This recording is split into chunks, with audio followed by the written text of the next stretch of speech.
This content may not be suitable for all audiences. Listener discretion advised. By then, she had come to terms that she was sharing space with some sort of, what she says, friendly spirit. These little things didn't bother her too much because besides that, not much else happened. That was until one of the strangest and most powerful events happened in my young childhood. My uncle once again is standing in the way, so I sidestep him. Then it hits me. My uncle isn't home. Then who the heck is this? From Killer Podcasts. True tales of horror, bizarre happenings, unexplainable events. This is Disturbed.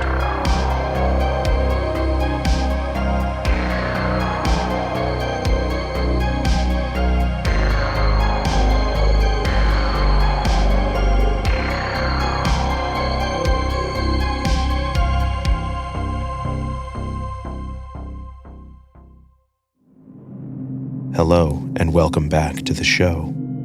This week, we're bringing you 3 real stories that will have you shaking in your boots.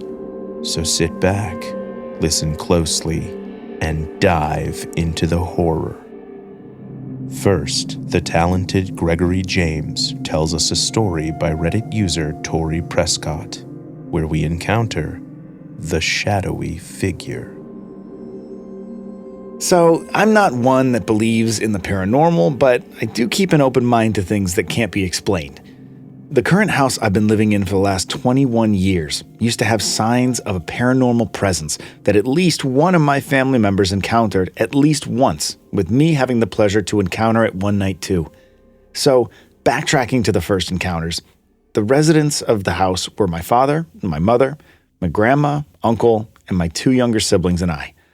My younger sibling was around 5 and stayed in my grandma's room. My uncle also stayed in that room.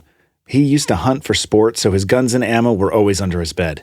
I shared a room with my sister, but slept on the floor, and she slept in the bed since she was the girl.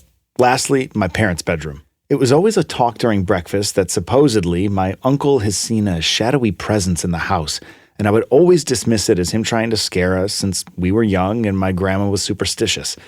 I would listen to the stories and get a chill, but would always just dismiss them. One day, my grandma joined us at the table for breakfast. Everyone was already eating, and my grandma scolds my younger brother. Something along the lines of why he never came out of the restroom last night after she walked him to it. He seemed so confused. So, according to her, he had woken her up in the middle of the night and asked her to walk him to the bathroom since he was scared. Half asleep, she got up and walked him and waited for him outside the door. But he was taken forever, so she just walked back and went to sleep. My brother was confused because he said he never got up, and my mother backed him up, saying that he had slept in her bed last night and never got up. There was a silence, and then everyone broke out in laughter, teasing my grandma that the ghost had gotten her to walk to the restroom. My grandma got flustered and red in the face in embarrassment, saying it wasn't funny. I laughed, but at the same time thought she would have dreamt it, ever skeptical. The second encounter was with my sister. One night while I was deep in sleep, I was woken up by her stepping over me so she could exit to the room to the bathroom. I quickly squinted my eyes and fell back asleep. Morning came, and as I was eating breakfast, she looked pissed. "That wasn't funny. You must be so delighted thinking you were going to scare me." I was confused, and my mom asked her what had happened. According to her, she woke up to use the bathroom, which I do remember, but after she used it, she was walking back to the room and saw me standing outside it, waiting to lunge at her and scare her. She told me to stop, that it wasn't funny, and she looked away for a bit and didn't see me. She thought I quickly went back into the room to feign being asleep. I was so confused. I swore, as much as I love scaring others for a good laugh, I didn't get up last night. I did confirm I did see her walk out there, but I never got up. She looked at me as if I was lying, and everyone teased her, saying it was the ghost. I asked her if she saw me. She said no, but it was like a shadow, and she assumed it was me. Now I was feeling kind of scared, not so skeptical anymore. A few months had passed, and we all agreed that as long as we don't bother the ghost, nothing would happen, and maybe it would be friendly, like Casper or something. Now it was my turn. My uncle had left the house for the week to go hunting. I woke up in the middle of the night feeling thirsty, so I got up to go to the kitchen to get a glass of water. The way the furniture was arranged made the path from the living room to the kitchen a bit narrow, so only one person could pass at a time. I bring this up because in front of me, like 10 feet away, there's a figure in my way. I just assume it's my uncle, who also has a habit of getting a glass of water in the middle of the night. So as usual, so we both can get by, I turn and sidestep him to get past him. He does likewise. I go to drink my glass of water and start making my way back to my room. My uncle once again is standing in the way, so I sidestep him. Then it hits me. My uncle isn't home. Then who the heck is this? I stop for a moment. My fear just imagines a scary face from a horror movie, a face I don't want to see. This is the shadowy figure? I run to my room as if in a chase sequence and jump in my bed under my covers, curled into a ball. My heart raced as if this was a threat that would actually stop it. I drift into sleep and wake up wishing it was a nightmare, but I knew it wasn't. I got up and went to my parents' room to tell them what I just experienced. They look at me to see if I'm joking for a moment, and I assure them I wasn't kidding, that I finally had an experience with this ghost or whatever it is. Years pass, and I tell this story to my friends. One of them believes in the paranormal, and he tells me about shadow people, that what I could have seen was a shadow person. I take some interest and do some research and conclude it might be, because for everyone's encounters, we never saw a face, but just assumed it was one of our family members. I decide if that's what it is, what can we do but let it be? As the year goes, I make friends with someone who supposedly sees paranormal things and whatnot. I'm skeptical of his gift, but after experiences in my house, I believe such stuff exists. One day on July 4th, I invited him over since he was going to be alone and I felt bad. He takes the bus to my house and I invite him in. I seat him in the living room and ask if he wants some barbecue, so I go out and get him a plate from outside. As I come back, we go to my room so we can watch TV or play video games. As he sits down, he tells me, "Hey, I don't mean to scare you, but there's an old man sitting on your living room couch." My heart skips a beat. I've never told him about my house or what we experienced there, so him seeing a single entity freaks me out. He doesn't mean harm, he just stays in this house. I told him to stop. I explained why it's freaking me out and the encounters we had. He nods and says, "Yeah, all those encounters must have been him." I don't know if he's messing with me, but I no longer want him in my house. I tell him sorry, but he needs to leave. I get up and he follows me. "I'm sorry. I don't feel comfortable and you shouldn't have told me that."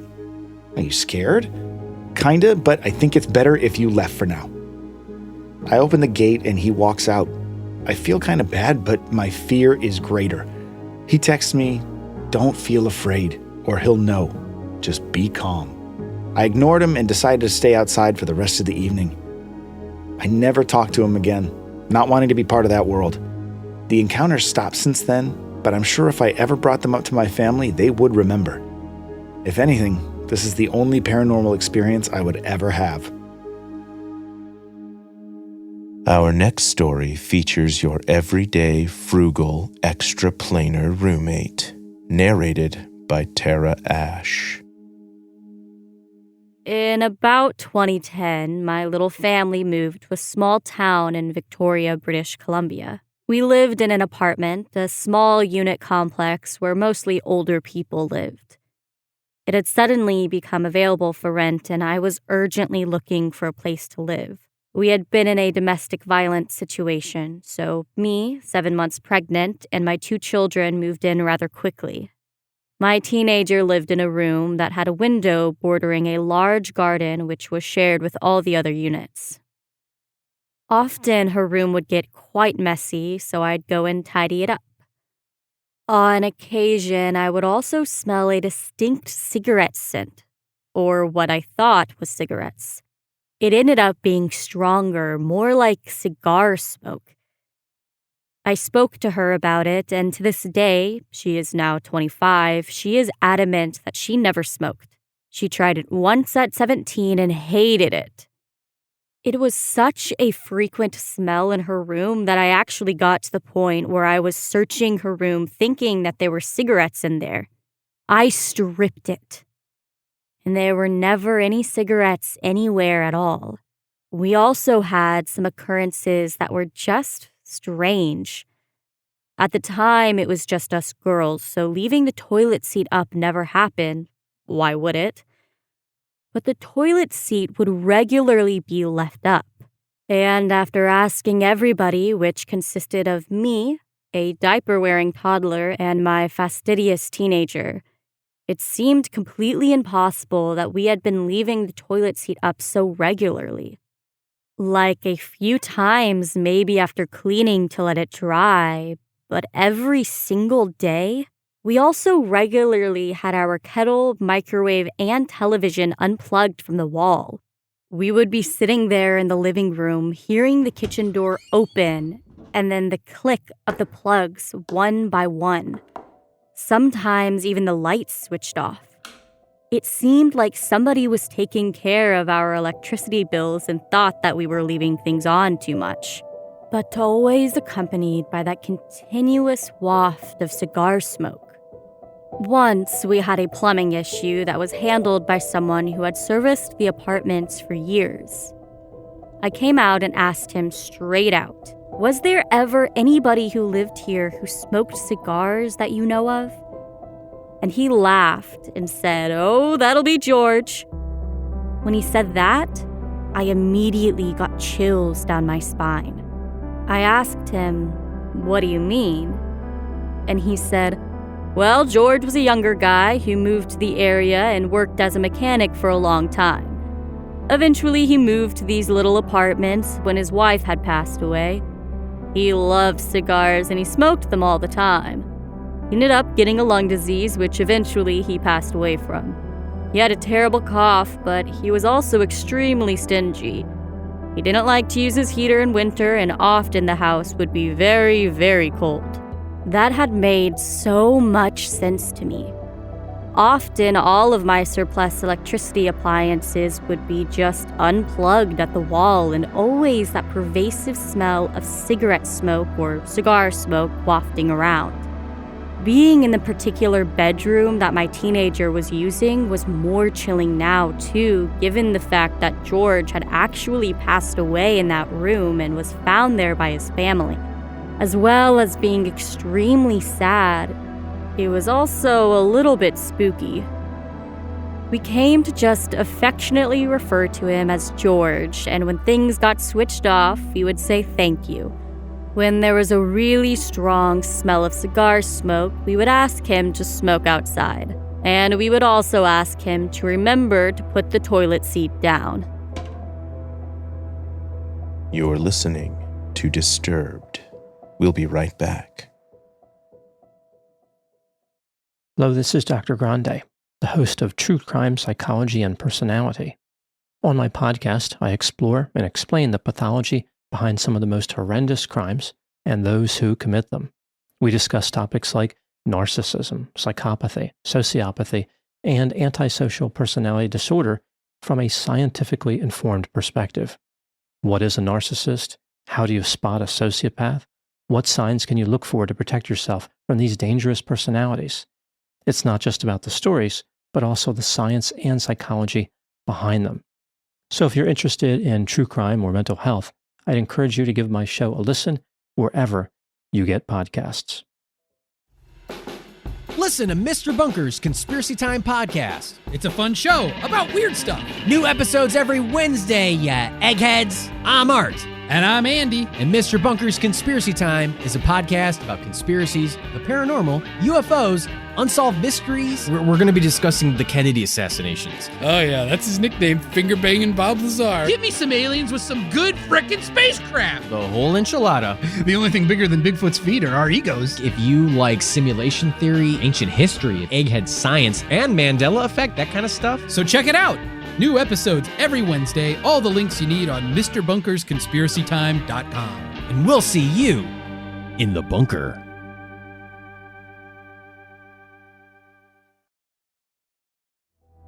Welcome back to the podcast. Our final story comes to us from specific Narwhal and was narrated by Paul Brown. Spirits have been drawn to us from our childhood. I want to share some experiences myself and my family have had, dating all the way back to the mid-1990s. My parents bought my childhood home in 1982 and still live there today. It's a small 3-bedroom home in a quiet subdivision surrounded by wilderness.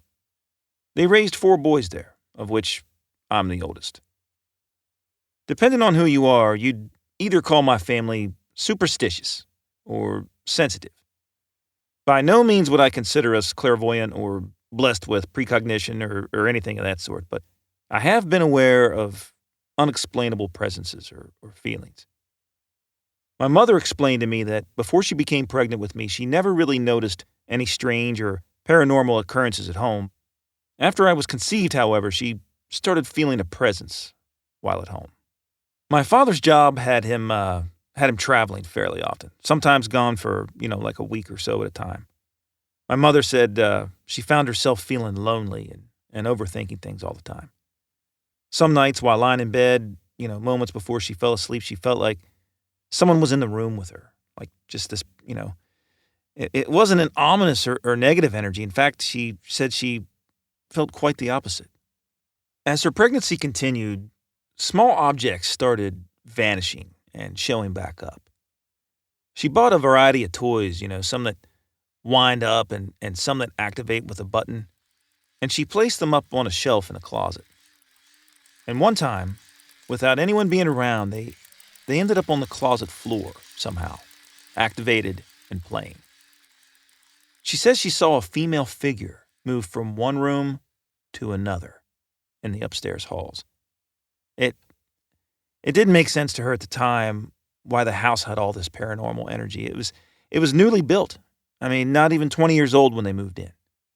The previous owner was a single parent, but she never knew any details about them or their children.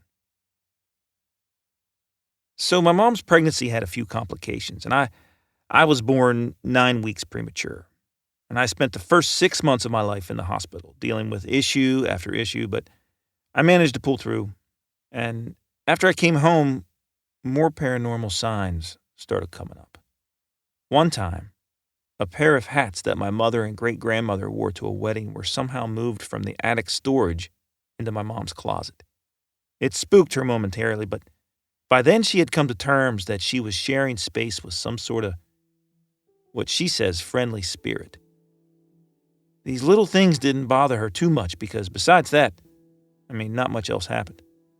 That was until one of the strangest and most powerful events happened in my young childhood. Even though I was 8 months old, I still couldn't roll myself over very well or sit up. Embarrassing? Sure, but what could I do? I was just a preemie baby. Anyways, my mom was home alone again with me, and she put me down for a nap and went to lay down in her bedroom across the hall. She was quite tired, so, sleep took over pretty quickly. She says that she had this super vivid dream.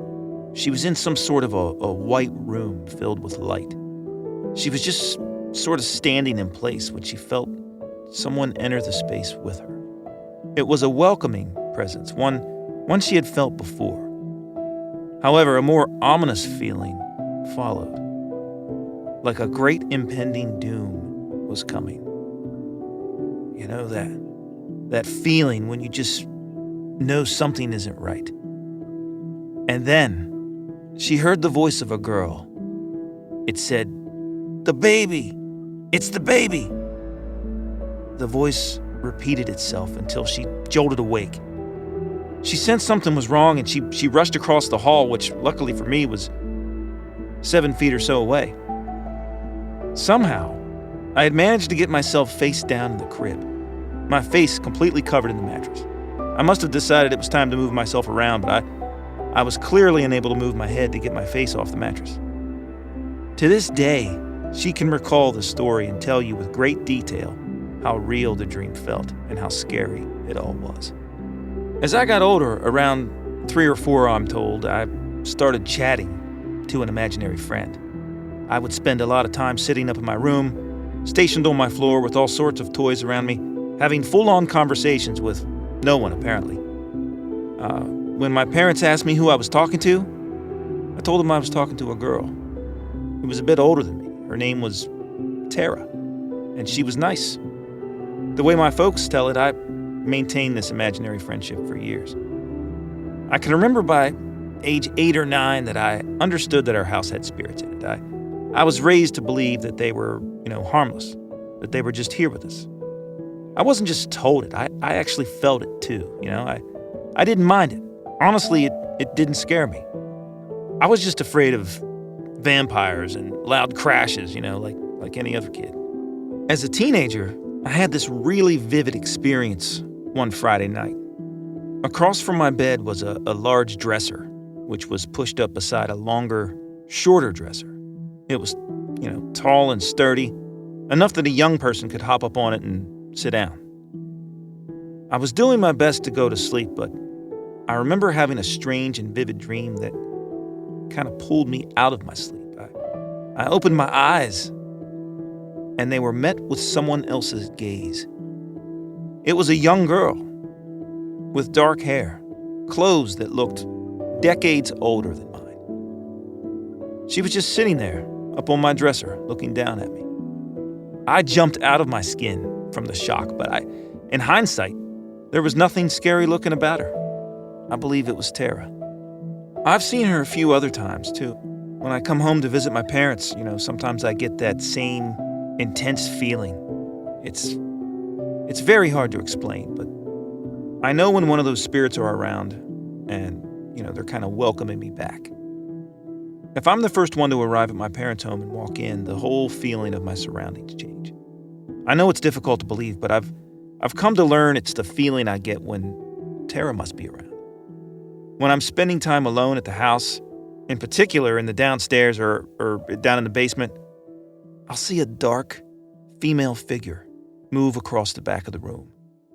In the shape of a body reflecting off the glass paneling above my parents' bar, it'll move into the laundry room and just disappear. I've seen it in reflections of windows upstairs, standing in various spots around the home. It's as if they're just, sharing space with me, just trying to say hi.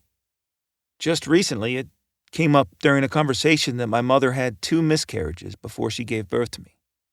And turns out the second one was going to be a girl. That has to be Terra. All this time, my older sister looking out for me. At least that's what it seems like. I'm older now. I just turned 30, but in all the apartments I've lived in, I've had paranormal experiences. Nothing horrifying, thank goodness, but I always seem to have something happen. And I'm okay with it. Sometimes they are strange, but usually they're wholesome. And on occasion, they're even enlightening. Maybe we do share our lives with others who have passed on, who just want to make themselves known from time to time. Maybe it's to watch over us, who can say for sure? It's all complex, but I've had ghosts follow me around all my life. Disturbed is a production of Killer Podcasts, a part of the Evergreen Network. For more paranormal and true crime shows, visit killerpodcasts.com. Follow our social channels @Disturbed Podcast on Instagram or Disturbed_pod on Twitter. If you enjoyed the show, please consider subscribing and reviewing on your favorite listening platform. Share your own true horror story at disturbedpodcast.com. Music by Epidemic Sound and Carl Casey at White Bat Audio. Our producers are Noah Fouts and Elizabeth Flood. Our audio engineer is Nathan Corson. Executive producers Bridget Coyne and Gerardo Orlando. Till next time, stay safe out there.